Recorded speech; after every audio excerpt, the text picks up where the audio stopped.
अस्सलाम वालेकुम। किताब को पढ़ने का सिलसिला जारी रखते हुए हम आगे बढ़ते हैं।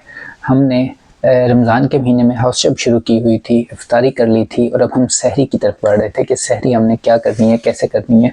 कुछ पीजी के शिकवे चल रहे थे, कुछ दूसरी बातें चल रही थी और मुसलसल 54 घंटे की ड्यूटी चल रही थी। तो खैर हम आगे बढ़ते हैं और आगे देखते हैं आगे क्या हुआ। अब हम सहरी के लिए मैं और डॉक्टर जुनैद सरफराज निकले थे, तो हम उसको कंटिन्यू करते हैं। न्यू अस्पताल का गेट नंबर 3 पार करके कुछ ही फासले पे मौजूद ग्वाल मंडी फूड स्ट्रीट में जा पहुँचे तो वहाँ रौनकें अपने अरूज पे थीं। लाहौरी बड़े मज़े से सहरी में कढ़ाइयाँ टकाटक और सिरी पाए खाने में जुटे हुए थे। मतलब हमें अजीब लगता है कि सहरी के वक़्त कोई कढ़ाइयाँ और बाकी इस तरह की चीज़ें खाएगा, लेकिन लाहौरी खा रहे थे।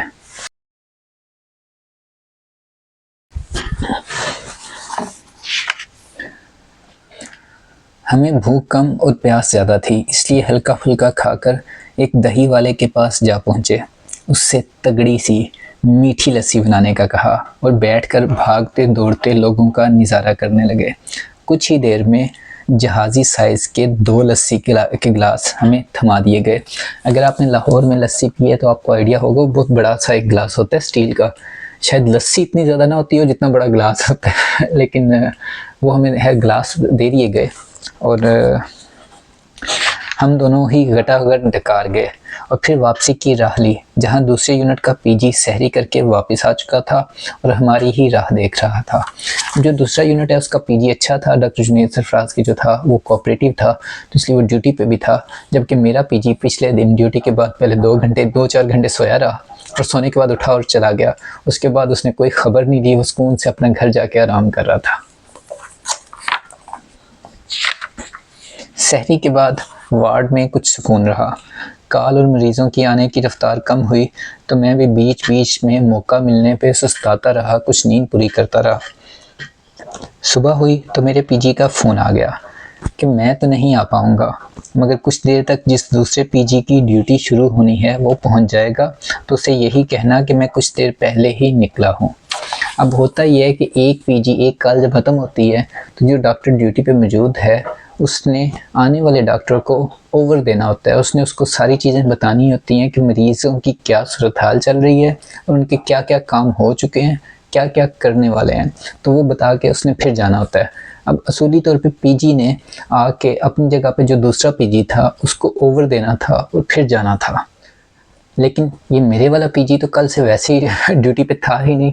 तो इसने मुझे फ़ोन करके कहा कि अच्छा मैं नहीं आ पाऊँगा, जो दूसरा ड्यूटी पे आना है पीजी उसको बताना कि मैं भी थोड़ी देर पहले यहाँ से निकला हूँ, तो इसलिए ओवर नहीं दे सका, तो इसलिए काइंडली आप अपना काम मतलब आप उसे बता देना मरीज़ों की सूरत हाल और काम जारी रखना।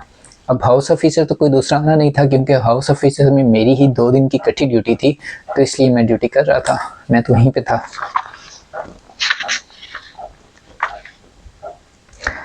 कुछ देर बाद एक अनजाने नंबर से फ़ोन आने लगा। सुनने में पता चला कि ये इस पीजी का फ़ोन है जिसकी अब कॉल शुरू होनी है। जिसने आके ओवर लेना था पहले वाले पीजी से, ये उसका फ़ोन था और वो कुछ देर से उसने बताया कि मैं कुछ देर से पहुंचूंगा, इसलिए फ़ोन करके इत्तला दे रहा हूँ। अगला दिन शुरू हो चुका था, तो अब इमरजेंसी और आने वाली कॉल्स को देखना दूसरे यूनिट की जिम्मेदारी थी। अब अगले दिन बेसिकली 2 यूनिट थे। तरीकाकार ये था कि एक दिन हमारा यूनिट देखता था जो दूसरे वार्ड से या इमरजेंसी से कॉल्स आती हैं, मतलब कि ऑर्डर्स आते हैं, मरीजों से मुतल्लिक़ काम आते हैं, वो यूरोलॉजी यूनिट 1 देख रहा है। अगले दिन फिर अगले 24 घंटे जो कॉल्स है जो भी आएगा वो दूसरा यूनिट देखेगा। तो अब अगला दिन शुरू हो चुका था, तो अब जो कॉल्स आ रही थी इमरजेंसी की वो दूसरे यूनिट ने देखनी थी। थोड़ा सुकून आ गया था। अब मैं मतलब कि वो बाकी वार्ड्स में नहीं भाग रहा था, अब वो दूसरे वाले हाउस ऑफिसर और पीजी वो जा रहे थे। खैर वो हाउस ऑफिसर पीजी बदल चुके थे। डॉक्टर जुनैद वज़ी बात उनकी ड्यूटी ख़त्म हो गई थी, उन सबकी 2 दिन की इकट्ठी कॉल नहीं थी, सिर्फ मेरी थी, तो बाकी सब तो चले गए थे, तो वो बंदे बदल गए थे, तो फ्रेश होकर नए सिरे से आ गए थे, तो उनके लिए काम करना आसान था। अब मेरे ज़िम्मे बस वार्ड के मरीज़ों को देखना था, तो मुश्किल काफ़ी हद तक कम हो गई थी। 9 बजे के करीब एक दफ़ा अकेले ही पूरे वार्ड का राउंड किया, तमाम मरीज़ों के वाइटल्स यानी टेम्परेचर, ब्लड प्रेशर वगैरह चेक किए, सबके मॉर्निंग नोट्स डाले और तमाम ज़रूरी कामों से फारिग होकर दोबारा से डॉक्टर रूम में आ पहुंचा। अब पीजी तो पहुंचा नहीं था दूसरा, तो मैंने अपने तौर पे खुद ही राउंड किया, सारे काम देखे, सारी चीज़ें देखी, जो करने वाले काम थे वो किए, मरीज़ों का जो भी करना था करके तो दोबारा से आ गया। कुछ देर बाद दूसरा पीजी भी आ गया, तो उसे पूरे वार्ड का राउंड करवाया, जिसमें कुछ मरीज़ों के करने वाले कुछ नए काम भी तय किए गए। राउंड खत्म हुआ तो मुझे अंदाज़ा हुआ कि इस दफ़ा वास्ता किसी अच्छे पीजी से पड़ा है, जो राउंड के बाद डॉक्टर रूम में जाकर बैठने के बजाय मेरे साथ मिलकर काम निपटाने लग गया है। लम्हों में ही इसके देर से आने की वजह से दिल में पैदा होने वाली कदूरत की जगह इज़्ज़त ने ले ली। ये पीजी डॉक्टर फैज़ान थे, जिनका इस वार्ड में होना बाद में पूरी रोटेशन के लिए खुशगवार साबित हुआ। खैर, काम मुकम्मल करके डॉक्टर रूम में जाकर बैठे तो फिर कुछ वक्त सुकून से ही गुजरा। अब डॉक्टर फैज़ान को उनके जानने वाले पूछेंगे कि वो ड्यूटी पे लेट क्यों पहुंचे थे, तो फैज़ान भाई सॉरी, मैंने इसका जिक्र किया, लेकिन अब भुगतें, आप आए तो उस दिन लेट ही थे। वैसे डॉक्टर फैज़ान बहुत कोऑपरेटिव थे, उन्होंने मेरी बड़ी हेल्प की, लेकिन उस दिन वो थोड़ा सा लेट आए थे, लेकिन थोड़ा सा लेट आए थे, तो खैर मैंने उसका जिक्र किया था। काम कम था, मगर पिछली रात की रत जगह और रोज़े की वजह से घड़ियां गिन गिन कर ही गुजर रही थीं। खुदा खुदा करके रोज़ा खुला तो कुछ तबीयत बहाल हुई। ये पीजी काम चोरी के इरादे से नहीं आया था, इसीलिए इसने वापस जाने की कोई बात नहीं की। रात को मरीज़ों का आना जाना तो लगा रहा, मगर आराम करने का मौका भी मिलता रहा। हमने इकट्ठे ही सहरी की और इसी सोते जागते में अगली सुबह का सूरज भी निकल आया। अब मुझे तीसरा दिन शुरू हो चुका है कंटिन्यूसली ड्यूटी पे। ड्यूटी का वक्त हुआ तो दूर पार के रहने वाले डॉक्टर्स के अलावा बाकी सब वार्ड में आ पहुंचे। दूर वाले अगले दिन ईद होने की वजह से अपने अपने घरों को रवाना हो चुके थे। जो दूर के डॉक्टर्स थे जिन्होंने ईद पे घर जाना था वो सब जा चुके थे सिवाय मेरे और बाकी जो वहाँ के लोकल डॉक्टर्स थे जो वहीं पे लाहौर में मुकीम थे, अब वो ड्यूटी कर रहे थे और वही ड्यूटी पे आए थे। मेरा मुसलसल ड्यूटी और बाकायदा आराम न मिल पाने की वजह से दिमाग चकरा रहा था। किसी तरह राउंड करवा के अपने हिस्से के अहकामात पूरे करवाए और 11 बजे ही सीनियर्स का मिन्नत तरला करके छुट्टी ले ली। 2 बजे होनी थी, लेकिन मैंने 11 बजे कहा मेरी बस हो गई है, अब मुझे जाने दें। वार्ड से निकलकर हॉस्टल पहुंचा तो बिस्तर ने मुझे और मैंने उसे तरसी हुई निगाहों से देखा। अब ये है कि अगले दिन ईद थी और मैं आराम नहीं कर सकता था। अगर मैं आराम करने लगता तो फिर घर ना पहुंच पाता, तो अब इतनी लंबी ड्यूटी के बाद मैं आराम नहीं कर सकता था, तो ये तरसी नज़रों से देखना था ना बेड को।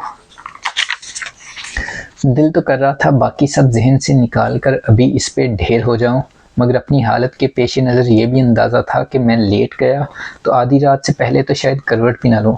मेरी बात, इतनी साथ नींद आई है तो लेट गया तो अगले 12 घंटे तो मैं बड़ी गहरी नींद में होऊंगा।